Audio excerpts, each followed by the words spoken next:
Cancer, hi, welcome to Mr. Queen PH at titingnan natin ang energies na inyong love life ngayong August 2024.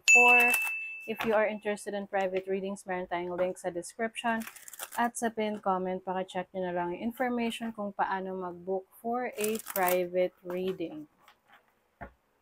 Okay, let's see Cancer. Unahin muna natin yung mga in a relationship na Cancer. In a relationship. Ano yung energies ng love life? Mga Cancer.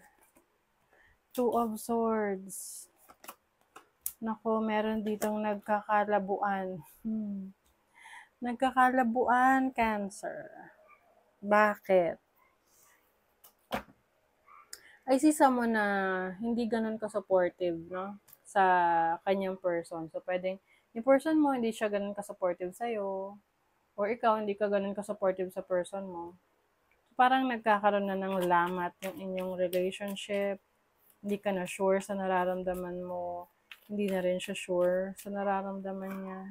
Oh my God, oh, you have the Tower. Mahirap yung ganito kasi pwedeng matagal na itong nangyayari. No? Yung tipong iniiwasan nyo lang or hindi nyo pinapansin na meron palang problema sa relationship nyo na parang akala nyo maayos na lang on its own kahit hindi nyo pinag-uusapan. But eventually, this will explode.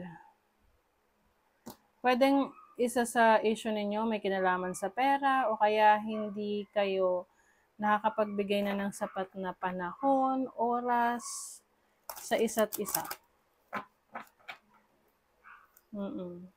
Kaya parang isip nyo, meron pa ba akong jowa? Mahal pa ba niya ako? Kasi pwedeng yung dating mga ginagawa niya sa'yo na pagpapakita niya ng pagmamahal niya, hindi na niya ginagawa ngayon. Nagbago na siya. Pero nandun pa rin naman yung love. Oo.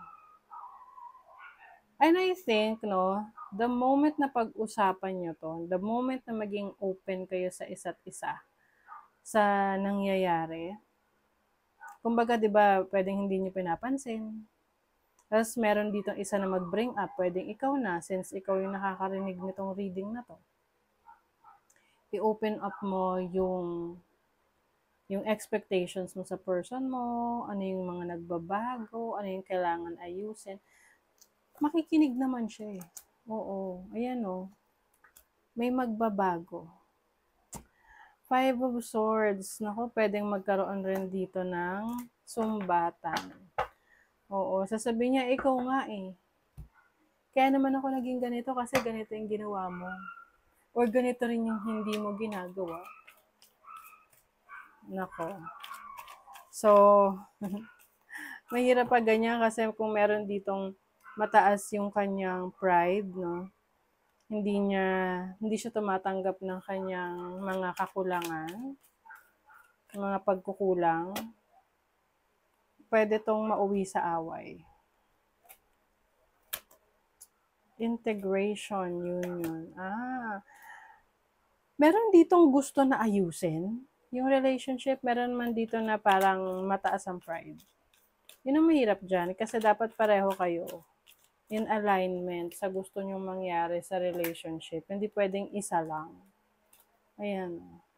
Isa lang yung nagsasuffer. Isa lang yung nag-a-adjust. Dapat you are united. At pareho kayo ng goal sa inyong relationship para meron kayong future together. Kaya lang meron dito na hindi talaga nagiging open, no? Sa kanyang totoong nararamdaman. At yung isa kinukulit lang. Hoping and praying. So, siguro meron kayong personal problem na hindi nyo na pag-uusapan. Oo. Kaya siguro, parang binubunto na lang nung isa yung problema niya dun sa isa kahit wala namang kinalaman. Oo. Kailangan maging totoo kayo sa isa't isa if you really want this relationship to work. Kasi kapag may mga bagay na hindi kayo pinapansin, na problema sa relationship ninyo, hindi nyo sinusolusyonan, bigla na lang to sasabog sa harapan nyo na ito na pala yung problema, ang laki na pala. So, communication is the key. Tsaka yung maging mapagkumbaba kung alam mo naman na meron kang kakulangan sa relationship. Yung parang meron kang hindi na ibibigay. Oo, na alam mo naman sa sarili mo. Okay, sa mga singles, Justice, o pwedeng you are dealing with a Libra. The Strength card, Leo, Virgo. Yung iba sa inyo, wala pang time for romantic connection. Kasi marami pang expectation sa'yo, yung family mo, or marami ka pang gustong matupad na pangarap para sa family mo.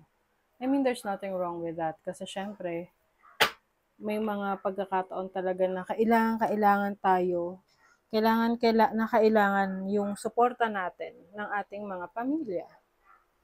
Pero yung iba sa inyo rito, kahit na ganun yung ginagawa, sinusuportahan niyo yung family niyo, may mga pagkakataon rin na kina-question yung sarili niyo na, paano naman ako? Diba? Na gusto mo rin naman sumaya, gusto mo rin naman mag-enjoy. Mahirap yun lalo na kung ikaw yung breadwinner sa family, no? Marami umaasa sa'yo, marami kang responsibilities. Yung sarili mong happiness, hindi mo na napagtutuunan ng pansin. And even yung mga kaibigan mo, sinasabi rin sa'yo yan, na alagaan mo yung sarili mo. Meron ditong romantic connection naghihintay lang talaga ng availability mo. Siguro close din to sa'yo, like kaibigan, katrabaho, na nakamasid lang sa'yo, sa nangyayari sa'yo. Mapapansin mo itong person na to, kahit kaibigan mo lang siya. Very supportive siya sa'yo, laging nakaalalay.